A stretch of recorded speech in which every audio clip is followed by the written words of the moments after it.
Баршаңызға сәлем, менің каналыма қош келдіңіздер. Бүгін сіздерге апельсин қосылған кекстің рецебімен бөлісетін боламын. Менімен бірге болыңыздар. Ең алдымен менің каналыма тіркелуді ұмытпаңыздар.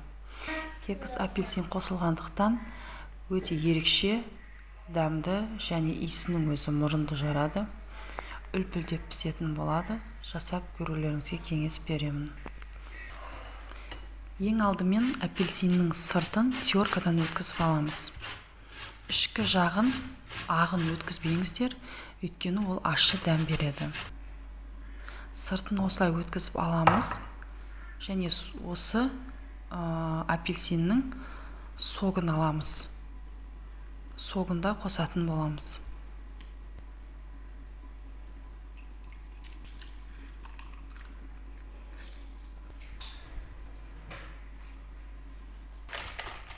Мына жерде менде видеоға түспей қалыпты. Жұмыртқа мен қантты араластырып жатырмын. Жақсылап араластырамыз. Одан кейін ерітілген сармайымызды қосамыз. Сметана қосамыз. Осыларды жақсылап араластырамыз біріккенше. Енді жаңағы согымызды сүзгіден өткізіп қосамыз. Тағы да жақсылап араластырамыз біріккенше.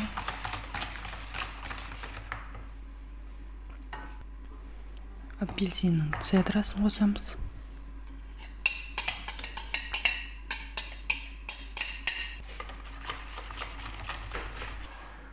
Жақсылап араластырып, ұнымызды алып, ұнға қопсытқыш және соданы қосып, араластырып барып қосамыз.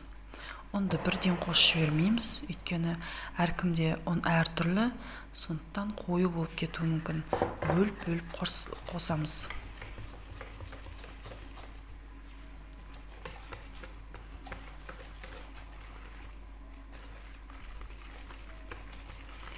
Осылай жақсылап біріккен масса болғанша араластырамыз.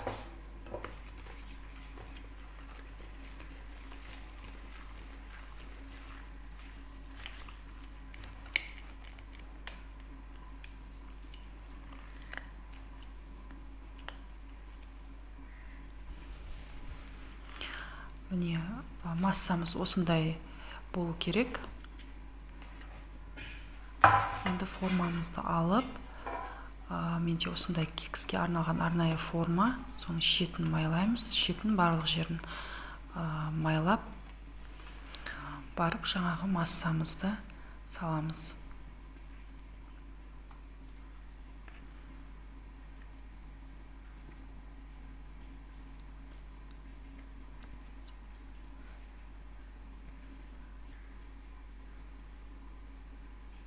Жақсылап біркелкі тегістейміз, біркелкі болғанша беті. Және ұрғылаймыз. Осылай.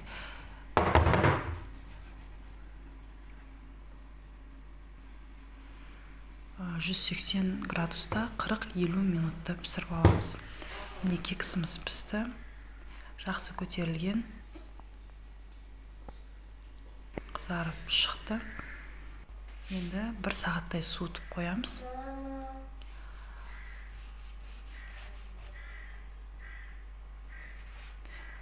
Кекс өте жұмсақ. Жаңа сындып қалмас үшін қолыммен ұстап кесіп жатырмын жан-жағын. Және иісі деген керемет. Апельсиннің иісі кәдімгідей мұрынды жарып бара жатыр.